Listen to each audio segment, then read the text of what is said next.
আবারও চলে আসলাম নতুন একটি ঘটনায়। তো ঘটনাটি আমার আত্মীয়র সাথে ঘটে যাওয়া একটি সত্য ঘটনা। আমি আপনাদের সাথে শেয়ার করতেছি, আপনাদের ভালো লাগবে। যদি ভালো লেগে থাকে তাহলে আমাদের ফেসবুক পেজটি ফলো করবেন আর ইউটিউব চ্যানেলটি সাবস্ক্রাইব করে দিবেন। আমার চোখে আমি যতটুকু দেখেছি আমি ততটুকু শেয়ার করব। বাট ঘটনার মেন টপিকটা হলো আমার ছোট্ট আঙ্কেল। তো তারা ঢাকায় থাকতো, অনেকদিন যাবৎ ঢাকায় থাকতো। তার ঢাকা থেকে আসার পরে আমাদের গ্রাম থেকে অন্য গ্রামে জায়গা কিনে বাড়ি করার পরে প্রায় 5-6 বছর থাকার পরে হঠাৎ ঘটনাটি ঘটে। তো ঘটনাটি ঘটে এরকমই যে আসলে একটু ভয়াবহ ঘটনা। আসলে দেখে তারা ভয় পেয়ে যায়, আমরা অনেক ভয় পাই। আসলে আমাদের প্রথমেই সব কিছু বলে নাই, তো আমরা আস্তে আস্তে সবই বুঝতে পারি যে আসলে তাদের সাথে কী হচ্ছে। আমার ছোট আঙ্কেলের বয়স ছিল প্রায় কতই হবে, 6 থেকে 7 বছর বয়স। সে মানে হাঁটাচলা করতে পারতো, বুঝতো সবই, কথা বলতে পারতো, মানে একটু জ্ঞান একটু ছিল, মানে বুঝতো সবই, মানে বোঝার মতো। তো তারপরে তার সাথে ঘটে যাওয়া একটি ঘটনা আমরা যতটুকু জানতে পারছি আমি শেয়ার করতেছি আপনাদের সাথে। তো ওই ছোট্ট বাচ্চাটির সাথে এমন একটা ঘটনা ঘটছে আমরা আসলে কখনো কল্পনা করতে পারি নাই। তার সাথে কি হচ্ছে না হচ্ছে সে সবই বুঝতে পারতো, সবই জানতো, তার আম্মুর সাথে সবই শেয়ার করতো। মানে কখন কি হবে সে জানতো যে এটা আমার সাথে হচ্ছে। আমার ছোট্ট আঙ্কেলের নাম ছিল আব্দুল্লাহ। তো তাদের বাসা নাটোর জেলা পাশের এক গ্রামে। তো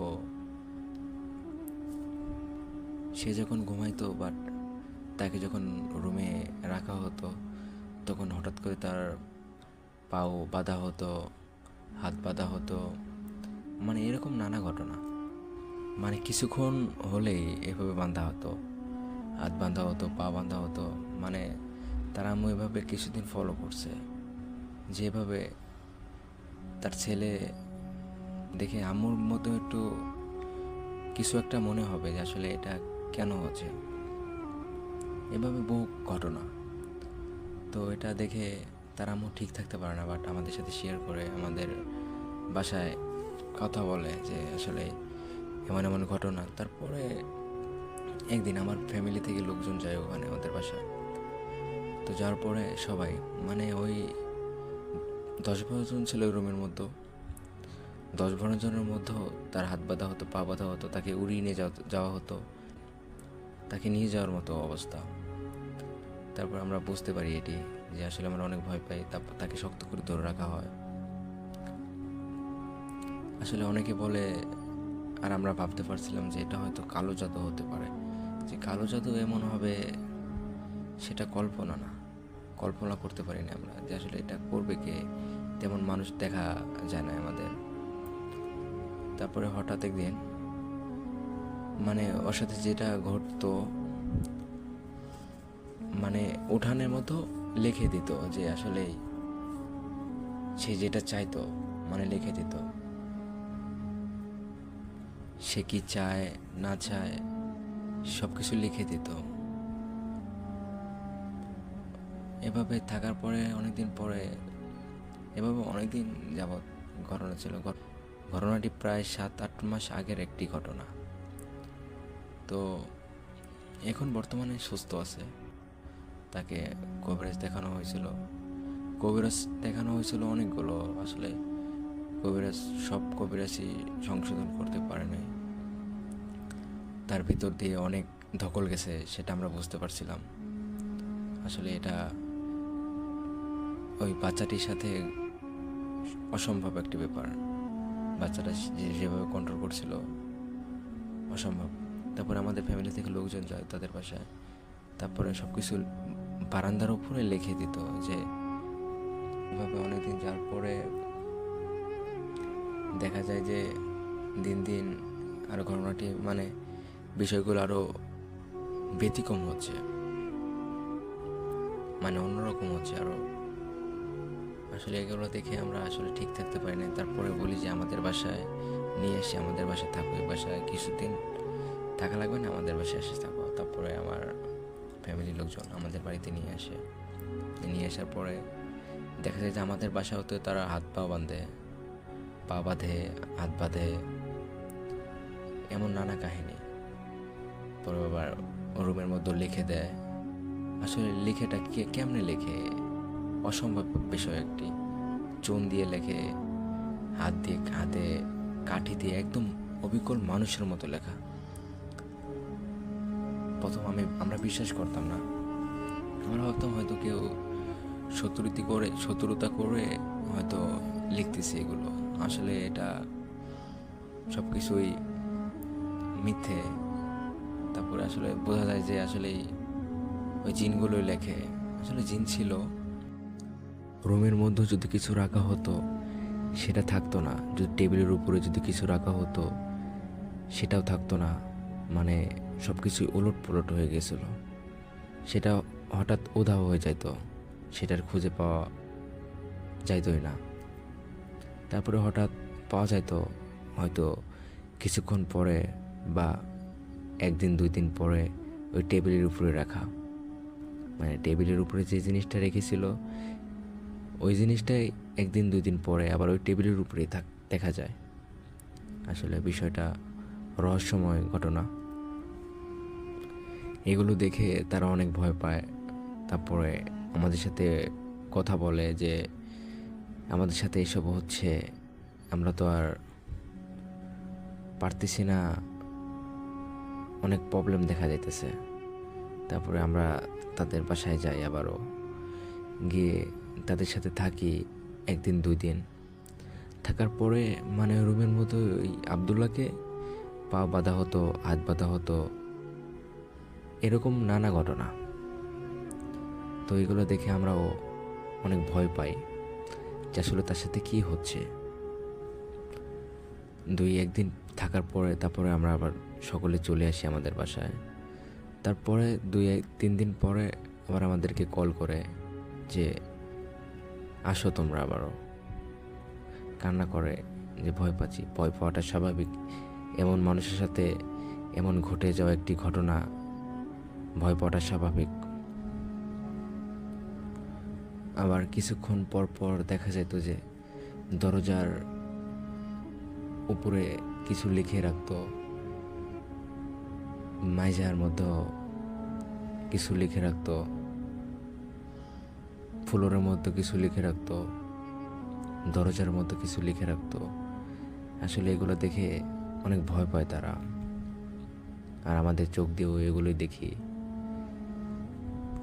এভাবে অনেক দিন যাওয়ার পরে কবিরাজের সাথে কথা বলা হয়, দেখা হয় অনেক কবিরাজ। কেউ সংশোধন করতে পারে না, সমস্যার সমাধান কেউ করতে পারে না।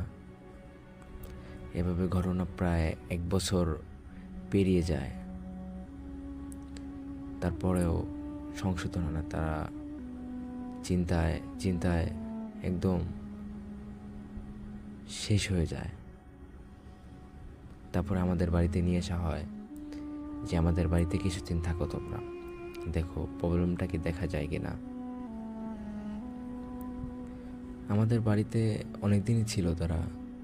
হঠাৎ আবদুল্লাহর আম্মু আমাদের টেবিলের উপরে তার ফোনটি রাখে, সেই ফোনটি আর পাওয়া যায় না। ফোনটা নিল কে? এটা নিয়ে বাসায় তোলপাড় যে ফোনটা আসলে নিল কে। আমার আম্মু বলে যে ফোনটা তোমার কে নেবে, অসম্ভব, আমাদের বাসা থেকে কিছু হারানো আমাদের এখানে কখনো দেখি নাই। যে আমরা এতদিন ধরে এখানে বসবাস করি, বাট এমন ঘটনা কখনো ঘটে না যে কিছু নিয়ে গেছে। তারপরে আবদুল্লাহর আম্মু বুঝতে পারে যে আসলে হয়তোবা, সে মনে মনে কল্পনা করে।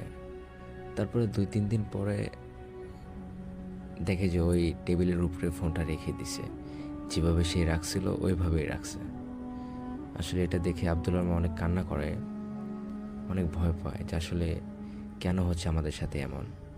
কি এমনটা করছি আমরা যে আমাদের সাথে এমন ঘটনা ঘটতেছে।